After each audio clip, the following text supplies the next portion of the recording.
guess we weren't too unhappy about batting first, but we knew that whatever score we had, we were going to have to get early wickets in that second innings. It's almost like a role reversal for Auckland, wasn't it, in terms of overall performance of both teams? Yeah, I think T20 is a bit like that. It can you only have to be a little bit off, and if one team plays reasonably well, there's a bit of gulf between the two sides result-wise. So we were delighted with today's performance after us being pretty poor the other day, but we know that England are going to come back strong in the next one as well, so we're going to ensure that we go up a gear too. Good start with the bat, but could you believe that the start you had with the ball when they were chasing 190? Yeah, you hope for it, and I guess that's why you try and spend a bit up front with your attacking bowlers, and I guess tonight managing to get a couple of wickets early on certainly allowed us to keep pushing forward and keep attacking with those with McClenaghan and Butler as well. So delighted for them as well. I thought Butler and his return to the side was magnificent tonight. How did you account for this performance? 2 for 9. I mean, that's quite incredible against a batting lineup that they've got.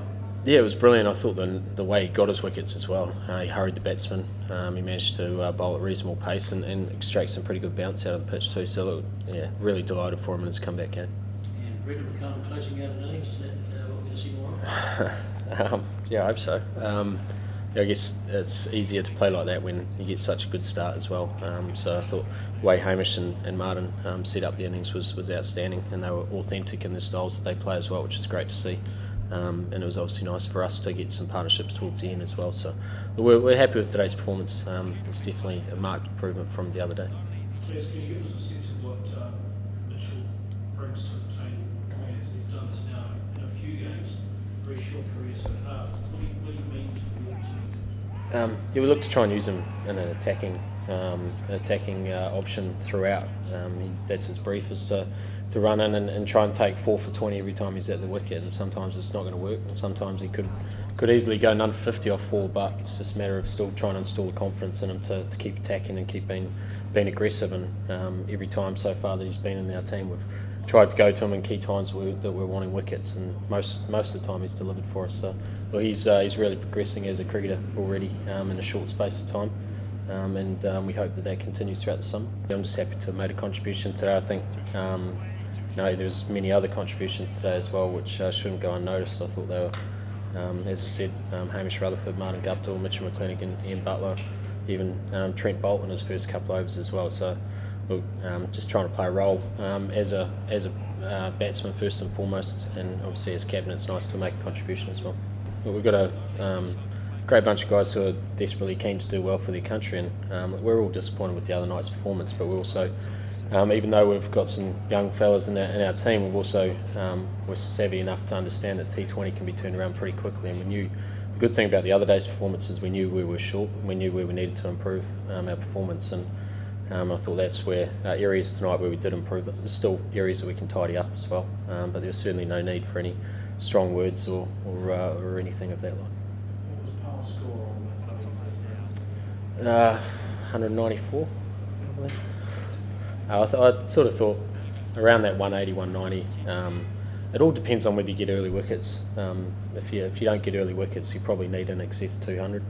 If you do get early wickets, then you probably got 160, 170 is a really good score. So I guess that's where it was key that we took those wickets up front, and the guys certainly delivered on that. Brendan, can you give us an idea of the vibe in the change room, man? Like, it seemed like you guys had a lot of fun out there. Yeah, the change room's always a great place to be. It's not nice when you're losing sometimes, but when you win a game, especially when you bounce back like that as well, guys are obviously delighted. So most of them are up having something to eat at the moment actually, but they'll be very pleased with tonight's effort, but know that we've got a big day in a few days' time. One will win the series, and a great opportunity to try and win a series at home against England. You had the 2 rounders today with the one spinner. You into Wellington, is that where your head's at still, or is it slow?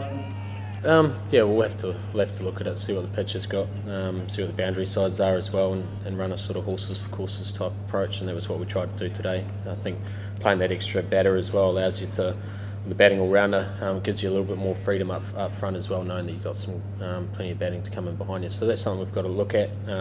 Ronnie Hera definitely comes back in the mix as well, because he's been outstanding for us in T20, but it's just unlucky that he missed out tonight. And Pro Ross had a couple of dismissals low at the moment. I mean, he'll be all right, but give him a few words, or? No, he'll be fine. Ross he's played played a lot of cricket. He's performed on the big stage many times for us, and it's playing that role. It's not always an easy place to bat as well. You've got to sort of try and go from it from ball one. So certainly no concerns there, and it was good to have him back in the lineup.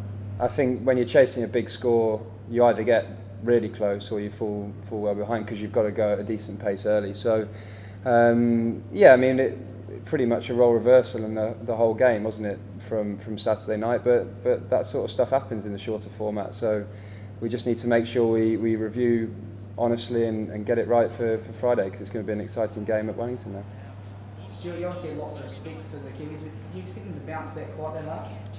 Yeah, we knew obviously international players, when you have a loss, you obviously look at what you did wrong and try and improve, and New Zealand did that. I thought they batted really well. We didn't bowl as well as we could have done, but it still takes a lot of skill to hit the ball like the New Zealand players did. And yeah, I mean we don't want to focus too much on New Zealand. Obviously they've had a really good day today. We need to sort of look back and make sure that we get our standards right for Friday, because with the side we've got, I know if we get it right, we'll be in a great position. And regardless of the pitch, they are a team who seem to like to put runs on the board and squeeze you. Will that come into your mind when you get the toss this time? I mean, you go. The toss is pretty much on the conditions that you're going to play on that day. So if we get to Wellington, it's a green seamer. It might be a good one to bowl. So you just have to have a look at the wicket and the size of the ground, etc., and see what you feel comfortable doing.